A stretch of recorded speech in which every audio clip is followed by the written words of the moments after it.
ನನ್ನ ಹೆಸರು ರಾಜ್ಕುಮಾರ್ ಚವ್ಹಾಣ್ RMC ಅಂತ. ನಾನು ಭಾರತೀಯ ಜನತಾ ಪಾರ್ಟಿಯ ಮಾಜಿ SC ಮೋರ್ಚಾ ಅಧ್ಯಕ್ಷ, ಈಗ ಪ್ರಕೋಷ್ಠ ಜಿಲ್ಲಾ ಸಂಚಾಲಕ. ನಿಮ್ಗೆ ಹೇಳೋದಂದ್ರೆ ಇವತ್ತಿನ ದಿವಸ ರಾಜ್ಯದಲ್ಲಿ ಕಾಂಗ್ರೆಸ್ ಸರ್ಕಾರ ಮಾಡುತ್ತಿರುವ ಅನ್ಯಾಯದ ವಿರುದ್ಧ ಹೋರಾಟ ಮಾಡಲಿಕ್ಕೆ ನಮ್ಮ ನಗರದ ಅಧ್ಯಕ್ಷರಾದ ಶ್ರೀಮಾನ್ ಚಂದು ಪಾಟೀಲ್ ಅವರು, ಅದೇ ರೀತಿ ಗ್ರಾಮಾಂತರ ಜಿಲ್ಲಾಧ್ಯಕ್ಷರಾದ ಶಿವರಾಜ್ ಪಾಟೀಲ್ ಇದ್ದರು, ಅವರ ಮೇರೆಗೆ ಮತ್ತು ಇವತ್ತು ಏನಪ್ಪಾ ಅಂತಂದ್ರೆ ಇವತ್ತು ವಿಷಯ ಎದರ ಸಂಬಂಧ ಸ್ಟ್ರೈಕ್ ಅಂತಂದ್ರೆ ಹೋರಾಟ ಎದರ ಸಂಬಂಧ ಅಂತಂದ್ರೆ SCP-TSB-ನಲ್ಲಿ SC STಗಳಿಗೆ ಸಿಗುವಂತ ಅನುದಾನಗಳನ್ನು ತಾವೇನೋ ತಮ್ಮ ಮನೆಯ ಸ್ವಂತ ಹಾಗೆ ಕಾಂಗ್ರೆಸ್ ಸರ್ಕಾರ 11,000 ಬೇರೆ ಕಡೆ ಆ ಎಲ್ಲ ಜನರಲ್ಲಿ ಬೇರೆ ಡೈವರ್ಟ್ ಮಾಡಿ SC STಗೆ ಸಿಗಬಾರ್ದಂತ ಅನುದಾನಗಳನ್ನು ಬೇರೆ ಕಡೆ ಡೈವರ್ಟ್ ಮಾಡ್ತಾರೆ. ಅದಕ್ಕೋಸ್ಕರ ನಮ್ಮ ರಾಜ್ಯ ಅಧ್ಯಕ್ಷರು ಶ್ರೀ BY ವಿಜೇಂದ್ರ ಸರ್ ಅವರ ಮೇರೆಗೆ ಎಲ್ಲಾನು ಹೋರಾಟ ಮಾಡ್ತಾ ಇದ್ದೀವಿ. ಕಾಂಗ್ರೆಸ್ ಸರ್ಕಾರದವ್ರಿಗೆ ಹೇಳ್ತೀನಿ, ಎಲ್ಲ ಮಾತಾಡಿದ್ರೆ ನಾವು ಸಂವಿಧಾನ ಬಂಧವಾಗಿ ಬಾಬಾ ಸಾಹೇಬ್ರ ಹೆಸರನ್ನು ತಗೊಂಡು ನಾವು ಎಲ್ಲರಿಗೆ ಸಮಾನವಾಗಿ ನೋಡ್ತೇವೆ, SC ST ಜಾಸ್ತಿ ಆದ್ಯತೆ ಕೊಡ್ತೇವೆ ಅಂತೇಳಿ ಓಟ್ ಕೊಡ್ಕೊಂತಾರ ಕೆಲಸ ಮಾಡ್ತಾರ. ಆದ್ರೆ ಇವತ್ತೊಂದು ದಿವಸ ಏನಾಗಿದೆ ಅಂತಂದ್ರೆ SC STಗಳಿಗೆ ಸಿಗಬೇಕಾದ ಅನುದಾನನೇ ಬೇರೆ ಕಡೆ ಮಾಡ್ತಾ ಇದ್ದಾರೆ. ಇದು ಯಾವ ನ್ಯಾಯ ಅವ್ರಿಗೆ? ಹೇಳೋದೊಂದು ಮಾಡೋದೊಂದು. ಕಾಂಗ್ರೆಸ್ ಸರ್ಕಾರ ಇದೇ ನೀತಿನ ಅಂತ ಹೇಳಿ ನಾವು ಇವತ್ತ ನಮ್ಮ ಜಿಲ್ಲೆಯಲ್ಲಿಂದ ಇದರ ಖಂಡನೆ ಮಾಡ್ತೀವಿ, ಇದರ ವಿರೋಧ ಮಾಡ್ತೀವಿ. ಇಷ್ಟು ಹೇಳಿ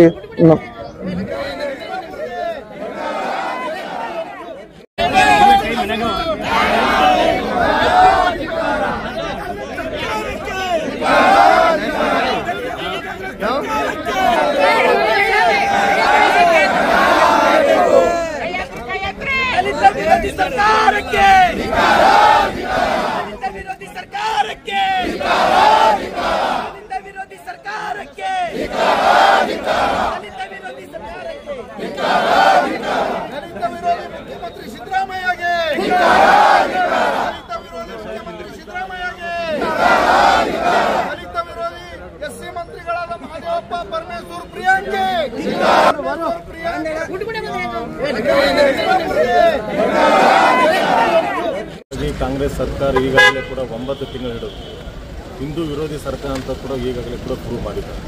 ಅನೇಕ ಬಾರಿ ಕೂಡ ಹಿಂದೂ ಸಂಘಟನೆಗಳು ಕೂಡ ಹಿಂದೂ ಜನ ಕೂಡ ಹೋಗಿದ್ದರೂ ಕೂಡ ಮಾತೆತ್ತರು ಕೂಡ ಮಾತಾಡೋದು ಕೂಡ ಕೇಳಿದೆ.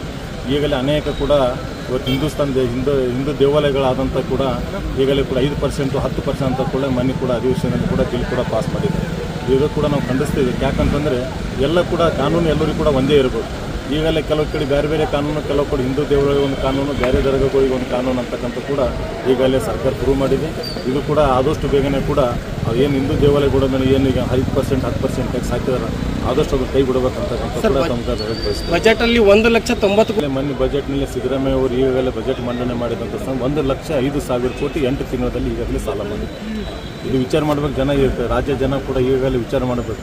8 ತಿಂಗಳಲ್ಲಿ 1,05,000 ಕೋಟಿ ಸಾಲ ಮಾಡಿದ್ಮೇಲೆ ಈಗ 5 ವರ್ಷದಾಗ ಎಷ್ಟು ಸಾಲ ಆಗಬೇಕಂತ ಕೂಡ ಜನರು ನೋಡಬೇಕು. ಬರ್ತಕ್ಕಂಥ ಚುನಾವಣೆ ಕೂಡ ನನಗೆ ಅನಿಸ್ತದೆ ಇವಾಗ ರಾಜ್ಯ ಜನ ಕೂಡ ಅವ್ರಿಗೆ ಪಾಠ ಕಲಿಸ್ತಾರಂತಕ್ಕಂಥ ಕೂಡ ನಾನು ಅನ್ಕೊಂಡೆ.